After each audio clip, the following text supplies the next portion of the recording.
ಎಲ್ಲರಿಗೂ ನಮಸ್ಕಾರ. ನೀವು ನೋಡ್ತಿದ್ದೀರಾ ಸ್ಟಡಿ ಕಾರ್ನರ್ ಇನ್ ಕನ್ನಡ ಯೂಟ್ಯೂಬ್ ಚಾನಲ್. ನಾವು ಇಂದಿನ ವಿಡಿಯೋದಲ್ಲಿ 10ನೇ ತರಗತಿ ಪ್ರಥಮ ಭಾಷೆ ಕನ್ನಡದ ಭಾಗ 1ರ 2ನೆಯ ಪದ್ಯ ಹಕ್ಕಿ ಹಾರುತ್ತಿದೆ ನೋಡಿದ್ದೀರಾ. ಈ ಒಂದು ಪದ್ಯದ ಸಂಪೂರ್ಣ ಅಭ್ಯಾಸದ ಪ್ರಶ್ನೋತ್ತರಗಳನ್ನು ನೋಡ್ತಾ ಇದ್ದೇವೆ. ನೀವೇನಾದರೂ ಹೊಸಬರಾಗಿದ್ದರೆ ತಪ್ಪದೆ ನಮ್ಮ ಚಾನಲ್ನ ಸಬ್ಸ್ಕ್ರೈಬ್ ಮಾಡಿ, ಪಕ್ಕದಲ್ಲಿರುವಂತಹ ಬೆಲ್ ಐಕಾನ್ನ ಒತ್ತಿ ಅಂತ ಹೇಳ್ತಾ ಬನ್ನಿ ಇವತ್ತಿನ ವಿಡಿಯೋನ ತಡ ಮಾಡದೆ ಶುರು ಮಾಡೋಣ. ನೋಡಿ, ಅಭ್ಯಾಸದ ಪ್ರಶ್ನೋತ್ತರಗಳು. ಅಭ್ಯಾಸಗಳು ಅದರಲ್ಲಿ ಅ ವಿಭಾಗ, ಕೊಟ್ಟಿರುವ ಪ್ರಶ್ನೆಗಳಿಗೆ ಒಂದು ವಾಕ್ಯದಲ್ಲಿ ಉತ್ತರಿಸಿ ಅಂತ ಇದೆ. ಅದರಲ್ಲಿ ಮೊದಲನೇ ಪ್ರಶ್ನೆ, ಹಕ್ಕಿಯು ಯಾವ ವೇಗದಲ್ಲಿ ಹಾರುತ್ತಿದೆ? ಉತ್ತರ, ಹಕ್ಕಿಯು ಎವೆತೆರೆದಿಕ್ಕುವ ಹೊತ್ತಿನ ಒಳಗೆ ಗಾವುದ ವೇಗದಲ್ಲಿ ಹಾರುತ್ತಿದೆ.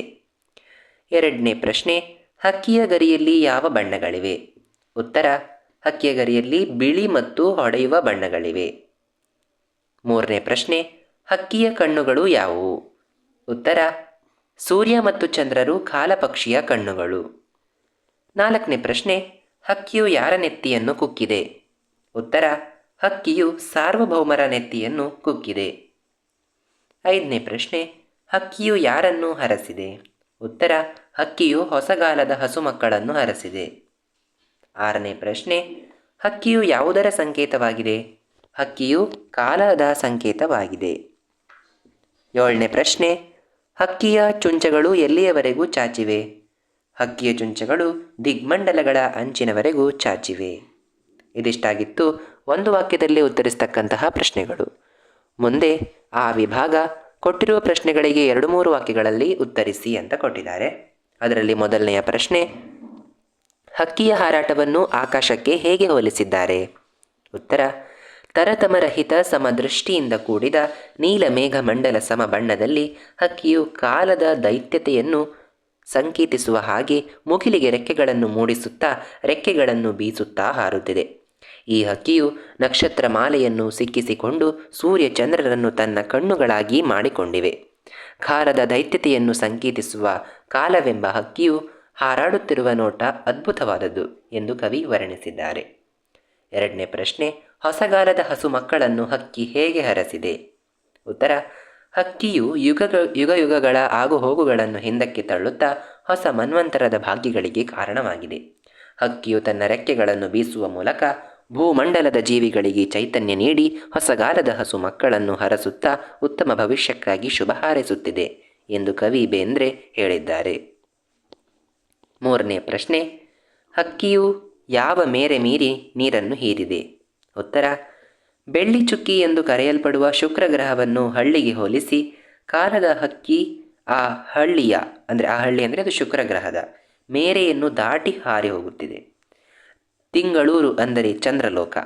ಈ ಚಂದ್ರಲೋಕಕ್ಕೆ ಕಾಲವೆಂಬ ಹಕ್ಕಿಯು ಮಾನವ ರೂಪದಲ್ಲಿ ಏರಿ ನೀರಿನ ಸೆಲೆಯನ್ನು ಹುಡುಕಿ ಅದನ್ನು ಹೀರುತ್ತಾ ಸಂತೋಷವಾಗಿ ಆಡುತ್ತಿದೆ. ಹೀಗೆ ಹಾರುವ ಹಕ್ಕಿ ಆಡುತ್ತಾ ಹಾಡುತ್ತಾ ಹಾರಾಡುತ್ತಾ ಉತ್ಸಾಹ ಹಾಗೂ ಭವಿಷ್ಯತ್ತಿನ ಸಂಕೇತವಾಗಿದೆ.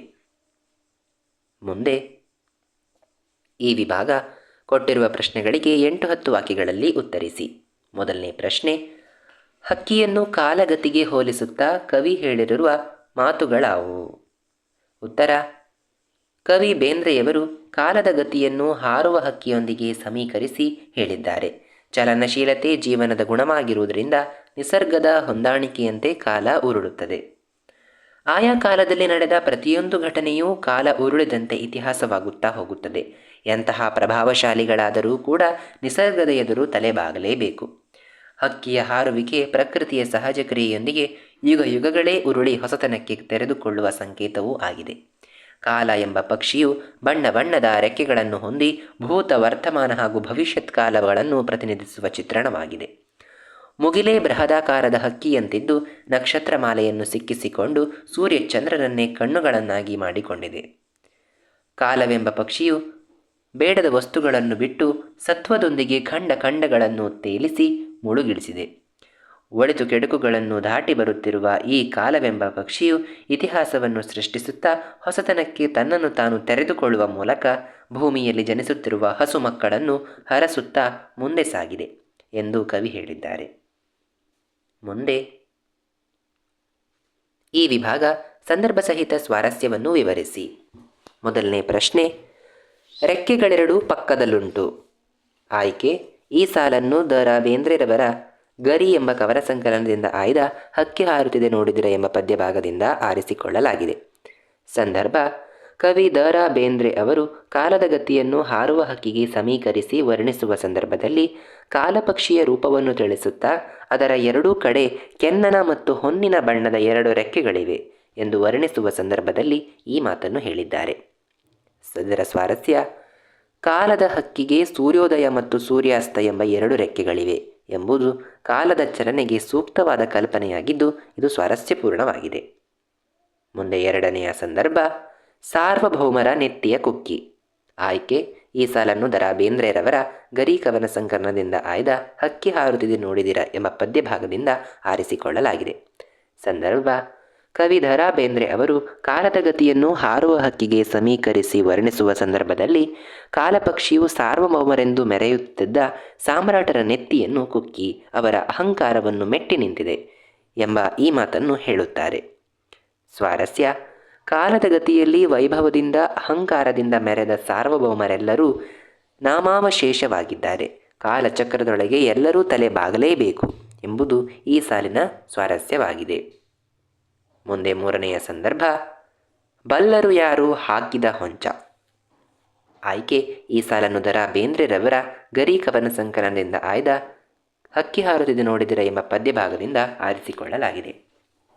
ಸಂದರ್ಭ: ಕವಿ ದ.ರಾ ಬೇಂದ್ರೆ ಅವರು ಕಾಲದ ಗತಿಯನ್ನು ಹಾರುವ ಹಕ್ಕಿಗೆ ಸಮೀಕರಿಸಿ ವರ್ಣಿಸುವ ಸಂದರ್ಭದಲ್ಲಿ ಕಾಲಪಕ್ಷಿಯು ಹಾರುತ್ತಾ ದಿಗ್ಮಂಡಲಗಳ ಅಂಚಿನ ಆಚೆಗೂ ತನ್ನ ಕೊಕ್ಕನ್ನು ಚಾಚಿ ಇಡೀ ಬ್ರಹ್ಮಾಂಡಗಳನ್ನು ಒಡೆಯುವುದಕ್ಕೆಂಬಂತೆ ಹಾರುತ್ತಿದೆ.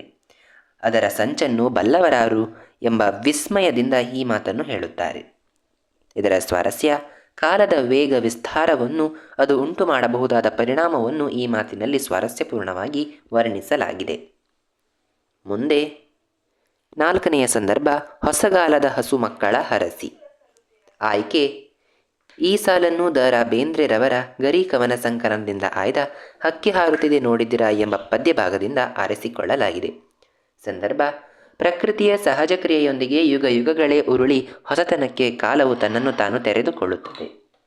ಹೀಗಿರುವಾಗ ಹೊಸ ಕಾಲದ ಹೊಸ ಯುಗಕ್ಕೆ ಕಾಲಿಡುತ್ತಿರುವ ಹಸುಗೂಸುಗಳು ಪ್ರಕೃತಿಯಲ್ಲಿ ಹೊಸತನ ಪಡೆಯಲಿ ಎಂದು ಕಾಲವು ಹರಸುತ್ತಿದೆ.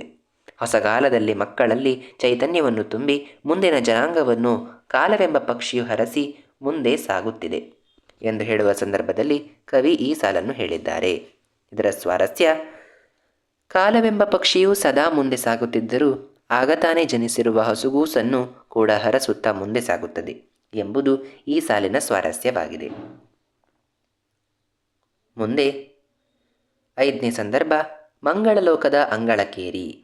ಆಯ್ಕೆ ನೀವು ಸೇಮ್ ಬರ್ಕೊಳ್ತೀರಿ. ಬೇಂದ್ರೆರವರ ಗರಿ ಕವನ ಸಂಕಲನದಿಂದ ಆಯ್ದ ಹಕ್ಕಿ ಹಾರುತ್ತಿದೆ ನೋಡಿದಿರ ಎಂಬ ಪದ್ಯಭಾಗದಿಂದ ಆರಿಸಿಕೊಳ್ಳಲಾಗಿದೆ. ಸಂದರ್ಭ: ಕವಿ ದ.ರಾ ಬೇಂದ್ರೆ ಅವರು ಕಾಲದ ಗತಿಯನ್ನು ಹಾರುವ ಹಕ್ಕಿಗೆ ಸಮೀಕರಿಸಿ ವರ್ಣಿಸುತ್ತಾ ಕಾಲಪಕ್ಷಿಯು ನಕ್ಷತ್ರಗಳನ್ನು ಮೀರಿ ಚಂದ್ರಲೋಕದ ನೀರನ್ನು ಹೀರಿ ಆಟವಾಡಲು ಹಾರಾಡಲು ಮಂಗಳಲೋಕದ ಅಂಗಳಕ್ಕೇರಿದೆ ಎಂದು ವರ್ಣಿಸುವ ಸಂದರ್ಭದಲ್ಲಿ ಈ ಮಾತನ್ನು ಹೇಳುತ್ತಾರೆ. ಇದರ ಸ್ವಾರಸ್ಯ: ವೇಗದ ಕಾಲಗತಿಯನ್ನು ಮಾನವನು ವೈಜ್ಞಾನಿಕವಾಗಿ ಮುಂದುವರೆಯುತ್ತಾ ಚಂದ್ರ ಮಂಗಳ ಗ್ರಹ ಮುಂತಾದ ಕಾಯಗಳೆಡೆಗೆ ಹಾರುತ್ತಿರುವುದನ್ನು ಈ ಮಾತಿನಲ್ಲಿ ಸ್ವಾರಸ್ಯಪೂರ್ಣವಾಗಿ ವರ್ಣಿಸಲಾಗಿದೆ.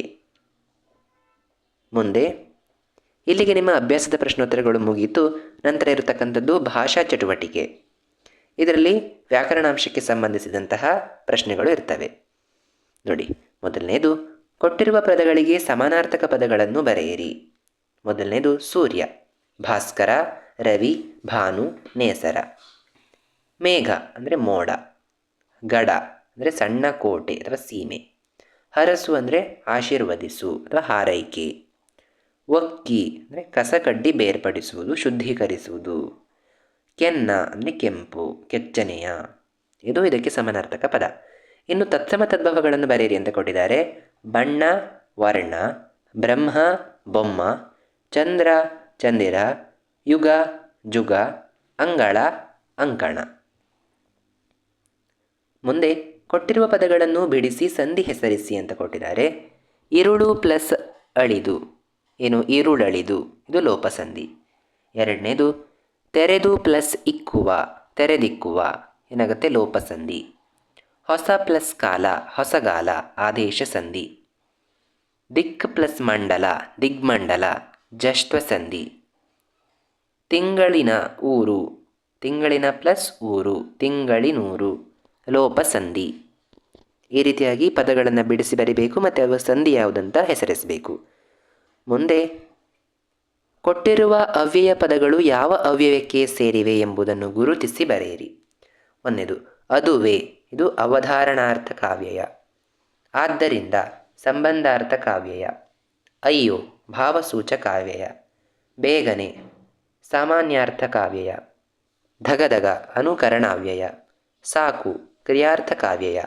ಓಹೋ ಭಾವಸೂಚಕಾವ್ಯಯ. ಹೌದು ಕ್ರಿಯಾರ್ಥಕಾವ್ಯಯ.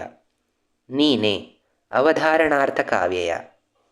ರಯ್ಯನೆ ಅನುಕರಣಾವ್ಯಯ.